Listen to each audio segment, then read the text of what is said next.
शेतकरी बंधूंनो नमस्कार. मी संदीप कामत. गेले 19 वर्ष आपण ई-टीव्ही अन्नदात्याच्या माध्यमातून एकमेकांशी संपर्कात आहोत. काही अपरिहार्य कारणामुळे हा कार्यक्रम बंद झाला.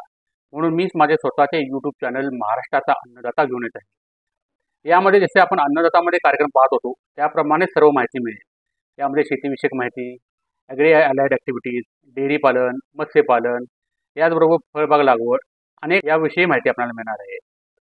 तसेच आपल्या राज्यातील आपल्या महाराष्ट्रातील सोडून अन्य राज्यातील शेतकऱ्यांच्या देखील यशोगाथा आपण यामध्ये पाहणार आहोत.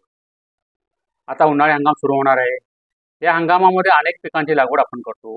यामध्ये प्रामुख्याने दोडक्याची लागवड केली जाते. आज आपण दोडका लागवडीविषयी जाणून घेऊया. शेतकरी बंधूंनी बरेच लोक दोडका लावतात, परंतु लागवड करताना जमिनीची योग्य निवड केली जात नाही किंवा वाणाची निवड योग्य केली जात नाही. त्यामुळे उत्पादनात घट येते. अनेक कीड रोगांचा प्रादुर्भाव होतो. त्यासाठी योग्य जमिनीची निवड, योग्य वाणाची निवड करणे गरजेचे असते. याविषयी आज आपण जाणून घेणार आहोत. दोडका लागवडीसाठी योग्य जमिनीची निवड करताना जमीन साधारण काळी, भुसभुशीत असावी. उत्तम पाण्याचा निचरा होणारी असावी. या जमिनीचा समूह 6 ते 6.5 असावा. पाण्याचा निचरा होणे गरजेचे आहे, कारण यामध्ये जमिनीतून अनेक रोगांचा प्रादुर्भाव होत असतो. त्यासाठी योग्य पाण्याचा निचरा होणारी जमीनच निवडावी. साधारण मध्यम काळी टणक जमीन देखील या पिकासाठी उपयुक्त असते.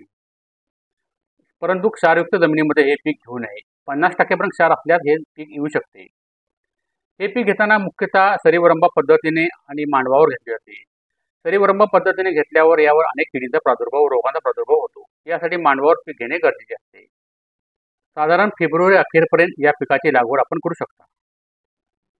लागवडीपूर्वी जमीन उभी आडवी नांगरून घ्यावी. कुळवाच्या 2 पाळ्या द्याव्यात. ट्रॅक्टरने नांगरले असल्यास भुसभुशीत करावी. रोटावेटर मारून घ्यावा.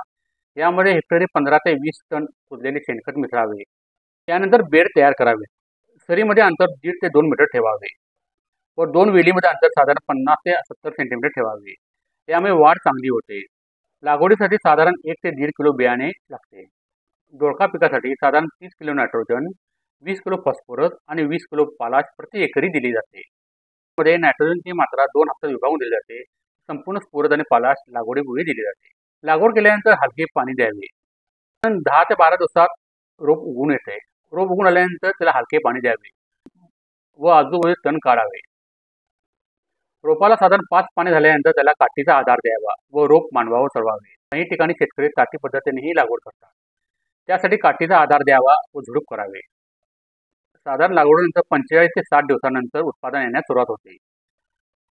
मुख्य उत्पादने 60 दिवसानंतर सुरू होते. 1 दिवस आड दोडक्याची काढणी करावी व काढलेले दोडके कोरुगेटेड बॉक्समध्ये भरून किंवा प्लास्टिकच्या क्रेटमध्ये भरून बाजारपेठेत पाठवावे. आजकाल प्लास्टिकच्या पिशवीमध्ये भरून देखील दोडके बाजारात पाठवले जातात. अशा प्रकारे आपण दोडक्याची लागवड केल्यास आपल्याला भरघोस उत्पादन मिळेल. याविषयी अधिक काही माहिती पाहिजे असल्यास आपण कमेंटमध्ये लिहावे. मी आपणास त्वरित उत्तर देईन. आपल्याला हा कार्यक्रम कसा वाटला याचाही अभिप्राय आपण द्या व माझ्या चॅनलला लाईक करा, शेअर करा, सबस्क्राईब करा व बेल आयकॉन दाबा. म्हणजे तुम्हाला नवीन नवीन माहिती लगेच मिळेल.